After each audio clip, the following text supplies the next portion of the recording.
नमस्कार साथियों, स्वागत है आपके अपने YouTube चैनल जीएस एकेडमी पे।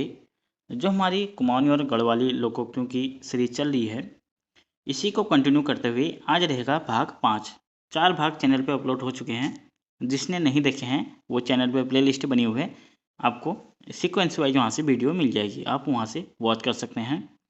मेरी गुजारिश आपसे ये रहेगी कि आप पहले वो 4 भागों को देख लें। छोटी छोटी वीडियो बनी है, ज़्यादा बड़ी वीडियो नहीं है, आपके कुछ टाइम पे ही वो ख़त्म हो जाएगी। और ये काफ़ी ज़्यादा इंटरेस्टिंग ये होने वाला है और इम्पोर्टेंट भी है, क्योंकि आपने एग्जामों में देखा होगा पिछले एग्जामों में कि यहाँ से किसने ज़्यादा क्वेश्चन पूछे जा रहे हैं। आयोग यूकी TRPSC यहाँ से बहुत ज़्यादा क्वेश्चन पूछता है। आपका रहे का ही पेपर उठा के देख लीजिए आप कि वहाँ तकरीबन 8 से 9 क्वेश्चन हिंदी के पोर्शन में ही पूछे गए हैं इससे। तो इसको आप स्किप मत कीजिएगा, डेफिनेटली इसका फ़ायदा आपको जब आप एग्ज़ाम हॉल में बैठेंगे वहाँ आपको देखने को मिलेगा।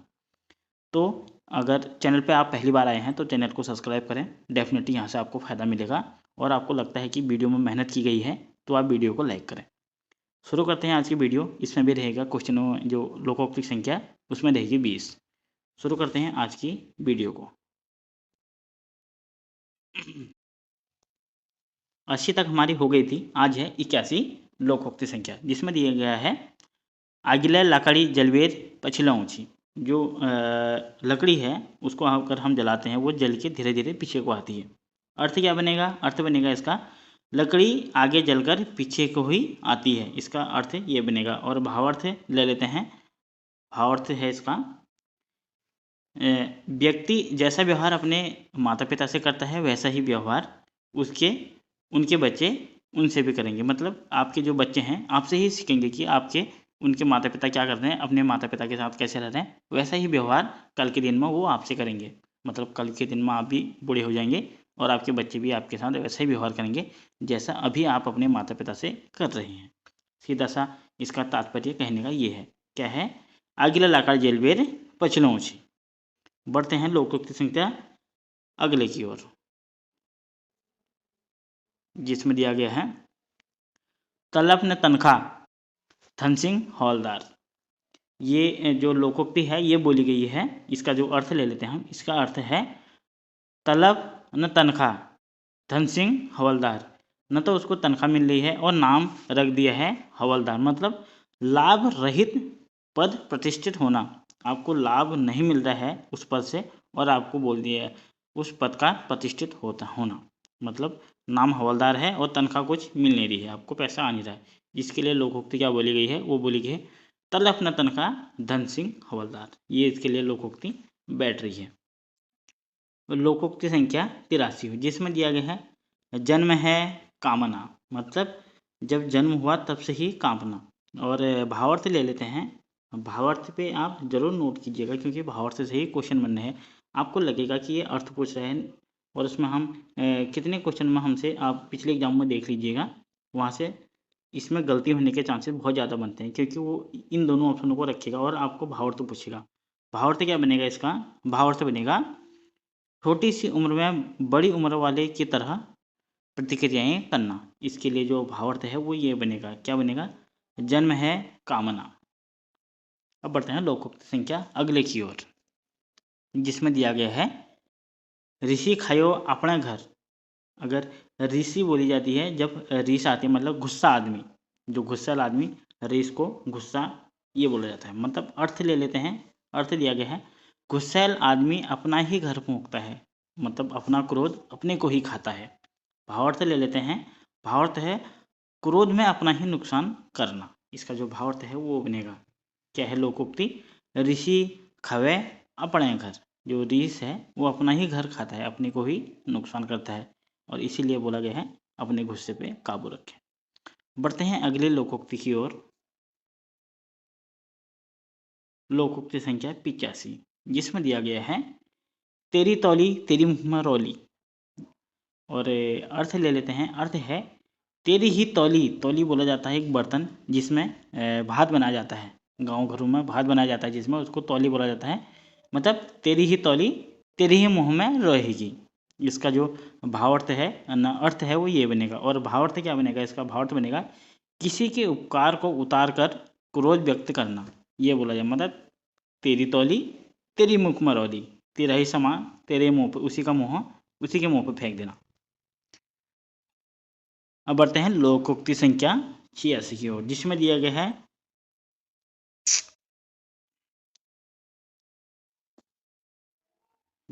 गया है कि गिजाभालशावीक मैं चुप बुकाए, मतलब क्या तो उसके होंठी अच्छे थे, फिर उसने चूहा बुका दिया, मतलब चूहा खा दिया। मतलब अर्थ क्या बनेगा,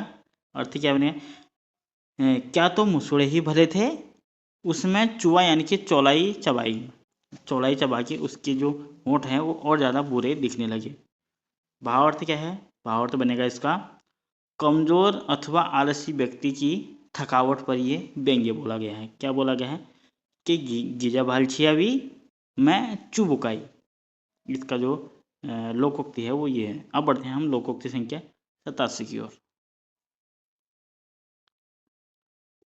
जिसमें दिया गया है यो बेड़ू पकनियान मेर ठूण लगनियान।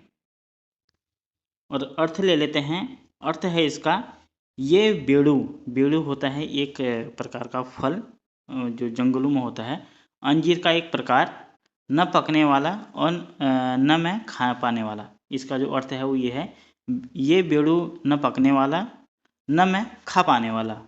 इसका जो अर्थ है वो ये है। और भावार्थ क्या बनेगा इसका, भावार्थ बनेगा किसी कार्य के पूर्ण न होने से निराशा सी होना। इसके लिए ये भावार्थ ये बनेगा। क्या है लोकोक्ति, लोकोक्ति है ये बेड़ू पकनियान मेर ठूण लगनियान। अब बढ़ते हैं लोकोक्ति संख्या 88 की ओर, जिसमें दिया गया है खान पीन ठीक है भाण धुण झिक है। और अर्थ ले लेते हैं, अर्थ है इसका खाना पीना ठीक ही बर्तन धोने ज़्यादा। और भावार्थ ले लेते हैं, भावार्थ क्या बनेगा लाभ कम और मेहनत अधिक, मतलब खाना तो आपने कम खाया लेकिन बर्तन ज़्यादा धो दिए। जिसका जो अर्थ है वो ये बन रहा है। और क्या है लोकोक्ति खान पीन ठीक है भाण धुण झिक है। अब बढ़ते हैं लोकोक्ति संख्या 89 की ओर,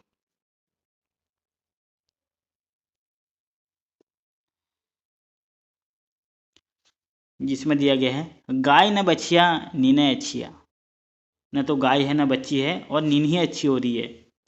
और अर्थ ले लेते हैं, अर्थ बनेगा इसका गाय न बछिया नींद ही पुड़िया, ये इसके लिए ये व्यंग्य बोला गया है। और भावार्थ क्या बनेगा इसका, भावार्थ पे आप ज़रूर नोट कीजिए, मैं आपको बार बार इस पर फोकस कर रहा हूँ कि आप भावार्थ पे ज़रूर ध्यान दीजिएगा क्योंकि यहीं से क्वेश्चन बनने वाले हैं।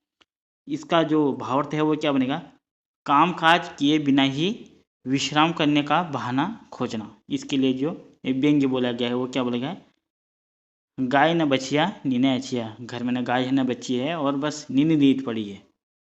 अब जब बढ़ते हैं लोकोक्ति संख्या 90 की ओर, जिसमें दिया गया है जोगिक चौल सोचक चौल। और अर्थ ले लेते हैं, अर्थ है जोगी का पुत्र सच्चाई का पुत्र होता है। जो ये सोचक बोला गया है, ये बोला गया है सच्चाई के पुत्र के लिए ये शब्दावली बोली गई है। भावार्थ ले लेते हैं, भावार्थ है इसका स्थिति का स्पष्ट होना। इसके लिए जो भावार्थ है वो ये बनेगा स्थिति का स्पष्ट होना। क्या है लोकोक्ति जोगिक चौल सोचक चौल, ये है लोकोक्ति। अब बढ़ते हैं हम लोकोक्ति संख्या 91 की ओर, जिसमें दिया गया है खाने दिन सासुक न खाने दिन बुआरिक, मतलब खाने के दिन सासू के और न खाने के दिन बहू के, मतलब बहू को ज़्यादा तंग किया जाता पुराने ज़माने में। अभी के टाइम पे तो ऐसा कहाँ होता है, अब पूरा मामला बदल गया है। और इसका जो भावार्थ है वो ये बनेगा बुरे वक्त का मुखिया, मतलब बुरे वक्त का मुखिया के लिए ये व्यंग्य बोला गया है। क्या बोला गया खान दिन सासुक न खान दिन बुआरिक, खाने के दिन तो सासू के हैं और ना खाने के दिन जो हैं वो बुआरी के हैं। कल के दिन में वो सास बन जाएगी, फिर खाने के दिन उसके हो जाएंगे और उसकी जो बुआरी बनेगी न खाने के दिन उसके आ जाएंगे, मतलब पीढ़ी दर पीढ़ी।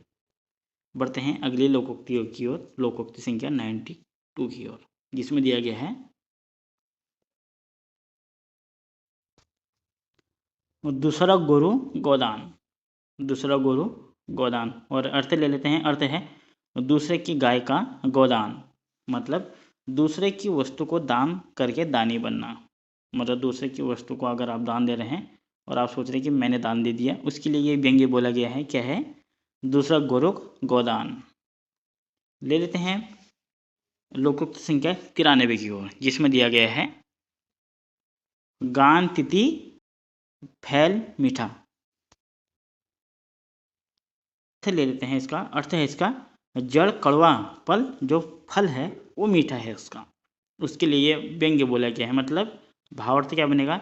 माता पिता बैरी लेकिन उनकी संतान प्यारी, इसके लिए ये व्यंग्य बोला गया। क्या? गान तीता फैल मीठा, इसके लिए व्यंग्य बोला गया है। बढ़ते हैं लोकोक्त संख्या 94 की ओर, जिसमें दिया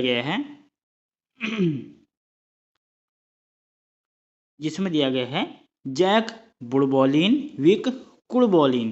कुड़ बोला जाता है घर के लिए, ये शब्दावली यूज होती है कुड़। और अर्थ देख लेते हैं, अर्थ बनेगा जिस घर का बूढ़ा बौखलाया वह घर पूरा ही बौखलाया, इसके लिए ये व्यंग्य बोला गया है। और भावार्थ ले लेते हैं, भावार्थ है इसका जिस घर का मुखिया ही ठीक नहीं होगा उस घर का सदस्य कैसे ठीक होंगे। मतलब इसके लिए एक और शब्दावली बोली जाती है, वो बोली जाती है जिसका बड़ा बेटा सुधरा उसका परिवार सुधरा, जिसका बड़ा बेटा बिगड़ा उसका पूरा परिवार बिगड़ जाएगा, ये भी बोला जाता है कुमाऊनी में। मतलब जैक बुड़बोलिन वीक कुड़बोलिन, ये लोकोक्ति इस पे सही है। बढ़ते हैं हम लोकोक्ति संख्या 95 की ओर, जिसमें दिया गया है कलू बिही लगा क्वास खाने घरा। मतलब जो कलू है एक पहाड़ी मटर होती है, जो रेंस, आपने नाम सुना होगा, रेंस की दाल होती है एक, उसको बोला जाता है कलू। ये जो कलू शब्द है ये उसके लिए प्रयोग होता है। एक रेंस की दाल होती है छोटी सी मटर के दाने की जैसी। कुलू बिहें मतलब बीज के लिए भेजा और फली खाते हुए घर आया, वो बीज को खाते हुए ही घर को आ गया। मतलब और भावार्थ क्या बनेगा इसका? भावार्थ बनेगा उचित समय बीत जाने पर कोई काम करके लौटना। मतलब उचित समय बीत गया है फिर आप उस काम को करके लौट रहे हैं। मतलब कुलू लोकोक्ति संख्या 96 की ओर, जिसमें दिया गया है तेरी खाऊं साल जमाल तेरी मारूं टकसाल, ये है लोकोक्ति। और इसका जो अर्थ है, अर्थ क्या बनेगा? मतलब तेरा ही खाऊं साल और जमाल, मतलब धान का एक प्रकार, इसके लिए साल और जमाल, और तेरा ही लूट साज श्रृंगार, मतलब जिस पर आश्रित हैं उसी पे रौब जमाना। मतलब एक तो वो आपकी मदद कर रहा है और उल्टा आप उसी पे ही रौब जमा रहे हैं, इसके लिए जो व्यंग्य बोला गया है वो ये है तेरी खाऊं साल जमाल तेरी मारूं टकसाल, इसके लिए ये व्यंग्य बोला गया है। अब बढ़ते हैं हम लोकोक्ति संख्या 97 की ओर, जिसमें दिया गया है जैक बिरसत न वीक ठुली नाली। जैक बिरसत न वीक ठुली नाली, ये है लोकोक्ति। और अर्थ क्या बनेगा? अर्थ बनेगा इसका जिसकी बिरसत यानी कि जो जमीन जायदाद होती है नहीं है उसके पास बड़ी नाली नापनी, मतलब निरर्थक बड़पन दिखाना। भावार्थ ये बनेगा अब दूसरे के सामने डींग मार रहे हैं आप, उसके लिए ये व्यंग्य बोला गया है। क्या बोलेगा? जैक बिसरत न वीक ठुली नाली, ये व्यंग्य बोला गया है। अब बढ़ते हैं लोकोक्ति संख्या 98 की ओर, जिसमें दिया गया है कुली कबाड़ी अपन बिगाड़ी दूसरक संभाली, दूसरे की संभाली। और अर्थ है, अर्थ क्या बनेगा? अर्थ बनेगा कुली कबाड़ी, जो कुली और कबाड़ी है अपना बिगाड़ा और दूसरे का संभाला, उसका ये अर्थ है वो ये बनेगा। और भावार्थ क्या बनेगा इसका? भावार्थ बनेगा दूसरे पर आश्रित रहने की प्रवृत्ति के लिए ये व्यंग्य बोला गया है। क्या बोला गया है? कुली कबाड़ी अपन बिगाड़ी दूसरक संभाली। अब ले लेते हैं लोकोक्ति 99, जिसमें दिया गया है इसके बोला गया है सर खाल के बाढ़ हलियो बाढ़ ले सर खाइयो, ये बोला गया है। मतलब अर्थ है इसका सर यानी कि खेत, खाएंगे करके बाढ़ बोला जाता है जो घेराबंदी किया जाती है उसके लिए बाढ़ हलियो बाढ़ ने सर खाइयो, मतलब जिसको सहारा समझा उसी ने सहारे छीन लिया, इसके लिए जो भावार्थ है वो ये बनेगा। भावार्थ क्या बनना है इसका? जिसको सहारा समझा उसी ने सहारा ही छीन लिया। इसका जो भावार्थ है वो ये बनेगा। क्या है लोकोक्ति? सर खल के बाढ़ हलियो, बाढ़ ले सर खाइयो, ये बोला गया। और सर जो है ये खेती के लिए प्रयोग हो रहा है, ये शब्दावली। अब बढ़ते हैं हम लोकोक्ति संख्या 100 और आज का अंतिम लोकोक्ति, जिसमें दिया गया है जोड़ा डरल घाघोर खून। और इसका जो अर्थ ले लेते हैं हम, ले लेते हैं जूं की डर से घाघरा खोलना। मतलब जो जूं है एक छोटा सा जो बालों पे होता है हमारा, जूं की डर से आप घाघरा खोलना, मतलब सामान्य सी बात पे बड़ा फैसला ले लेना। और भावार्थ ये बनेगा इसका। क्या है लोकोक्ति? जोड़ डरल और घाघर खून। ये हमारी 100 लोकोक्तियाँ हमने आज कंप्लीट कर ली है। काफ़ी अच्छा ये सीरीज रह रही है और डेफिनेटली ज़रूर ये आपको फ़ायदा देंगे आने वाले एग्ज़ामों में। जब आप एग्ज़ाम हॉल में बैठ जाएंगे वहाँ इसका फ़ायदा आपको देखने को ज़रूर मिलेगा। अगर चैनल पे पहली बार आए हैं तो ज़रूर सब्सक्राइब करें और वीडियो को लाइक ज़रूर करें। Thank you for watching. See you next time. धन्यवाद।